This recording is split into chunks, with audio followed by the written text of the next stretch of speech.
नमस्कार, आपके साथ मैं और रोहित कुमार। आज देश और दुनिया में लता दीदी को चाहने वाले उनको अंतिम विदाई दे रहे हैं। मुंबई के एक अस्पताल में मल्टी ऑर्गन फेलियर होने की वजह से लता दीदी ने 92 साल की उम्र में अंतिम सांस ली। तो उनके बाद अब उनको याद करने वाले लोगों का जो एक तरीके से कहें कि जो सिलसिला है वो निकल पड़ा है। एक के बाद एक लोग दुख व्यक्त कर रहे हैं। कैलाश खेर जाने माने गीतकार हैं, कई फिल्मों में गाने गाए हैं उन्होंने, गायक हैं। प्रधानमंत्री मोदी से लेकर के कई फिल्मों के उनके जो उनके गाने हैं वो बेहद चर्चा में रहे हैं। उन्होंने लता दीदी को देवी तुल्य कहा है। उन्होंने कहा है कि वो तो एक देवी का अवतार थी, उनको आने वाली जो पीढ़ियां हैं वो याद रखेंगे। क्या कुछ कह रहे हैं कैलाश खेर, सुनवाते हैं आपको।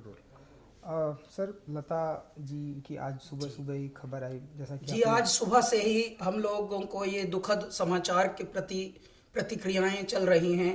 मैं बताना चाहता हूं, ईश्वर का देखिए हम पर कितनी बड़ी अनुकंपा है कि लता जी के साथ पिछले ही वर्ष हम हिंदुस्तानी नाम का गाना हमने गाया है।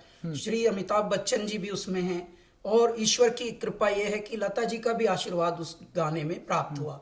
पद्मिनी कोल्हापुरे जी ने एक बहुत ही संगीतमय पहल की थी, क्योंकि उनका परिवार बड़ा परिवार है और वो लता जी का एक तरह से परिवार ही है। तो इस तरह के जब हमें संजोग मिला तो मैं बहुत ही गदगद था। ईश्वरीय संयोजन है कि देखिए कल सरस्वती पूजा थी, आज उनकी विदाई हो गई। और लता जी के लिए बस मैं यही प्रार्थना करूंगा कि हे परमात्मा, आप एक ज्योति थी, ज्योतिर्मय करने के लिए इस भारत को आई।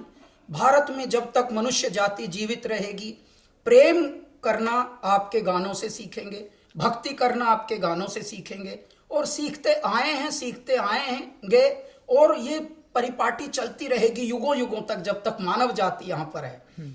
इसलिए मैं भारत का अहोभाग्य मानता हूं कि भगवान ने लता जी को यहाँ जन्माया और उस युग में जन्माया जिस युग में हम भी हैं। कुल 16 साल के करियर में हमें कई बार उनसे भेंट करने को, उनके बात करने को, उनसे मैसेज करने को और उनका प्यार पाने को संयोग मिला।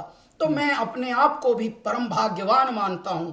इस तरह की आत्माएं, इस तरह की विभूतियां, इस तरह के व्यक्तित्व, महान दिव्यात्माएं आती हैं किसी बहुत बड़े कारण के लिए और ये अवधूत होते हैं, अवतरण होते हैं। देखिए कल ही वसंत पंचमी सरस्वती पूजा थी, आज उनकी विदाई हुई है। एक और संयोग जुड़ा हुआ है। प्रदीप जी, ऐ मेरे वतन के लोगों, कविवर प्रदीप जी मध्य प्रदेश में जन्मे हुए।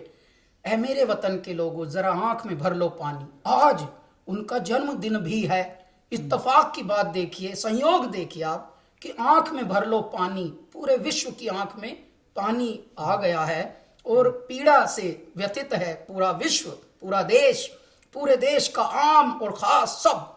क्यों? क्योंकि लता जी हमारे बीच अब नहीं रही, परंतु उनके कृत्य, उनके सत्य, उनकी कृतियां युगों युगों तक मनुष्य को मनुष्य होना सिखाएंगी। जब ईश्वरीय भक्ति का प्रचलन चाहिए, लता जी का गाने प्रेरित करेंगे। जब परम भक्ति, जब प्रेम, जब वात्सल्य, जब लोरी, जब प्रभु भक्ति, देशभक्ति, हे मेरे ईश्वर, हर प्रसंग पर प्रासंगिक होने वाली कुछ आवाजों में लता जी अग्रगण्य रहेंगी, वो मुखर रहेंगी। तो वो एक देवी का अवतार थी, परमात्मा में विलीन हुई हैं। हमारी प्रार्थना है कि उनको सद्गति मिले, उनकी दिव्यात्मा को, और समस्त पीड़ा जो झेल रहे हैं परिवार के लोग, देश के लोग, विश्व के लोग जो उनको प्रेम करते थे, जो उनके प्रशंसा करने वाले थे, उनको थोड़ा ढाढ़स मिले, साहस मिले। हरिओम। हरिओम सर, बहुत बहुत धन्यवाद हमसे बात करने के लिए। Thank you so much. Thank you sir.